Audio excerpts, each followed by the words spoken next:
আজকে না একটা সত্যি কথা বলবো। আমাকে অনেকে জিজ্ঞেস করেন, দিদি কিভাবে একা একা সব ম্যানেজ করছো, কিভাবে বাচ্চা সামলে একা একা সব কাজ করছো, ডেলিভারির পর এত তাড়াতাড়ি সুস্থ কিভাবে হয়ে গেলে। সত্যি কথা বলতে আমি ডেলিভারি 2 দিন পর থেকেই আস্তে আস্তে বাড়ির সব কাজ করেছি। হ্যাঁ, যেগুলো ভারী কাজ সেগুলো হয়তো করিনি, তারপর বাচ্চা সামলানো, রান্না করা, বাড়ির আরো যাবতীয় কাজ করা, প্রথম দিকে আমার হাজবেন্ড প্রচুর হেল্প করেছে এগুলোতে, ইভেন এখনো করে। কিন্তু ও অফিস জয়েন করার পর থেকে আমার কাজের চাপ বেড়ে গেছিল। সব দিকটা সামলে আমি যেন হাঁফিয়ে উঠতাম মাঝে মাঝে।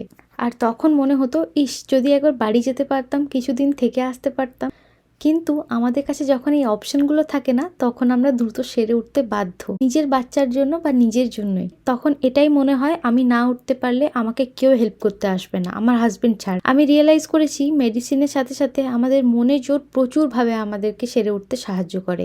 শুধু কিন্তু সেরে উঠতে না, প্রত্যেকটা কাজে আমাদের মনের জোর আমাদেরকে ভীষণভাবে সাহায্য করে। মাঝে মাঝে আমিও সত্যি পারি না, একদমই অ্যাংজাইটি হয় যে আজকের এই কাজগুলো কিভাবে সময়ের মধ্যে শেষ করব। কিন্তু আমার হাজবেন্ড আমাকে একদিন বুঝিয়েছিল যে একটা সময়ে আমরা একটাই কাজ করতে পারি। তো যদি একদিন রান্না নাই করতে পারলাম, বা যে কাজগুলো আমি শেষ করব বলে টার্গেট করে রেখেছিলাম সেগুলো যদি নাই করতে পারলাম, সারাদিন যদি শুয়ে শুয়ে রেস্টই করলাম, তাহলেও কোনো অসুবিধা নেই। সেই ব্রেকটা আমাদের জীবনে খুব দরকার হয়। আর সেই ব্রেকটা পাওয়ার পরে দেখবেন সবকিছু যেন আস্তে আস্তে ঠিক হয়। সোশ্যাল মিডিয়াতে লাইফ অনেক পারফেক্ট মনে হলেও সবাই মানুষ। আর আমি তো এটাই বলবো, আমার সিচুয়েশনটা কিছু নতুন নয়। হ্যাঁ, ডিফিকাল্ট খুব, কিন্তু এই সেম সিচুয়েশন বা এর থেকেও ডিফিকাল্ট সিচুয়েশন আমি অনেককে ফেস করতে দেখেছি। তো আপনারাও যারা যারা এরকম ডিফিকাল্ট সিচুয়েশনে আছেন, তো মনে করবেন আপনাদের থেকেও বেশি ডিফিকাল্ট সিচুয়েশনে অনেকে আছে। আর যখন দেখবেন খুব ক্লান্ত হয়ে পড়েছেন, তখন একটা ব্রেক নিয়ে নেবেন।